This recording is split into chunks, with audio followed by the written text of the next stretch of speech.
Earlier in the summer, when I was considering what to do for my next steps with regard to uni and things, I said to people that I would like to get away and go to Yorkshire and go and see family and go to the Minster.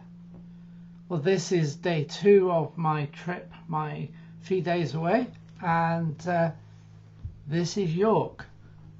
Here's me on the Brompton on the way to the Minster. Having avoided the rain that had been predicted, the sun came out, so I jumped on my purple Brompton, and this is me going up the Shambles, where I met the Purple Man, he's obviously one of these street artists, and clad in purple is walking very, very, very slowly for a very long distance, raising money for the NHS. And I stopped to talk to him a little, and this was my journal entry. I did a little sketch of him. The Purple Man, slow-mo Purple Man. Thank you, Purple Man, because it's okay to be surreal and lovely, and we fist bumped for being purple. There's me on my purple Brompton. Relaxing.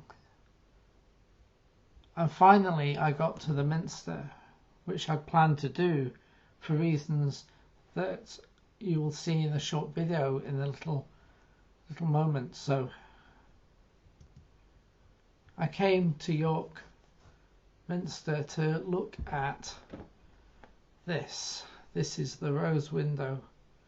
This is the area of the Minster that was destroyed by fire. Despite what I say in the video that's coming up, this was 1984, not 3. I was out by a year. Where York Minster was struck by lightning and it burnt. And they replaced the roof and they made it interesting. Little details like this. You can look up the history, if you like, of the Minster repair. But there was spaceman and beautiful figures, modernised for the time. And also this, next to the window, next to that wing, was the COP26 display of banners floating as if suspended like sky.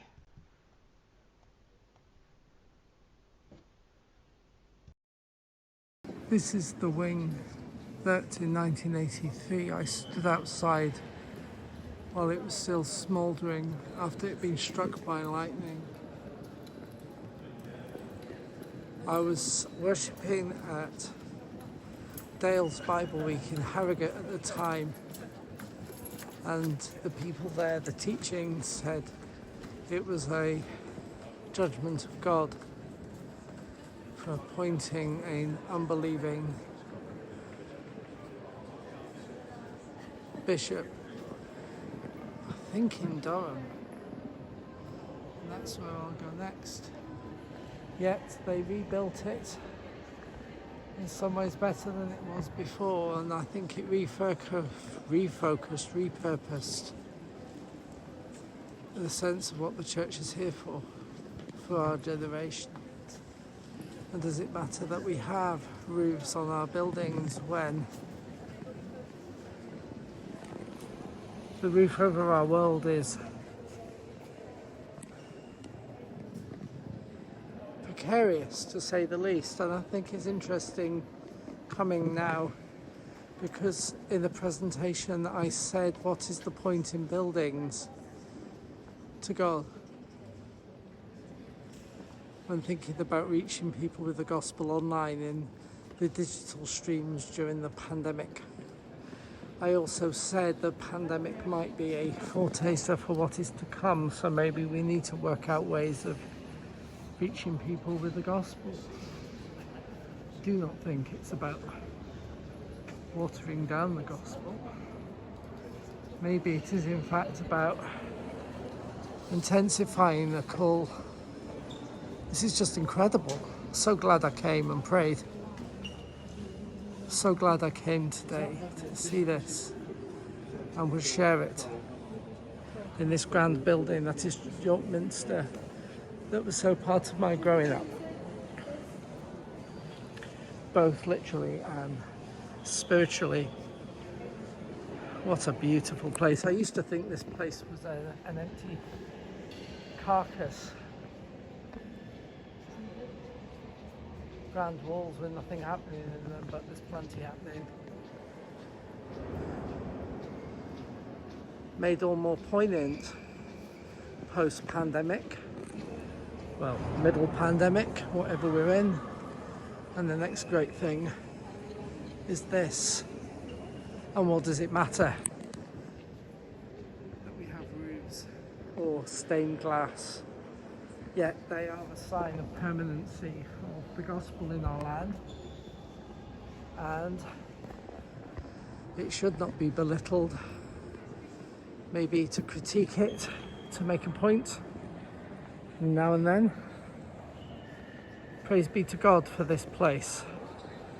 For the centuries it has stood here, the beacon that it is in Yorkshire and beyond. I thank God for it. I apologise to you, Lord, for slagging it off in that presentation or post-presentation.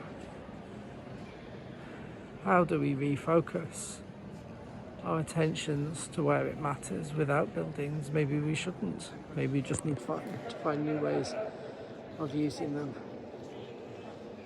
In Jesus' name. When I came on my Bronson, I said I was clergy. I am. They let me in. And this is a sign of our times.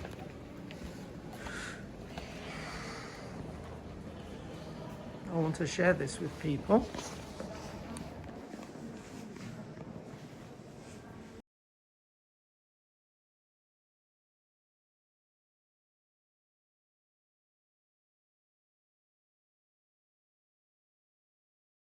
And I came away from York Minster and I wasn't quite sure where I was planning to go next. I was definitely going to head towards Durham, but I thought I would swing by my old school, which was quite formative in my development. I was only here at Great Ayton for 2 years, but it was a very forming time of my character. It was kind of beautiful. This is the square and the tree that I first saw when I came here at a similar time of year. Still there, unchanged. And then I found a campsite nearby where I camped to return and said to the day, good night. Thank you for a beautiful day.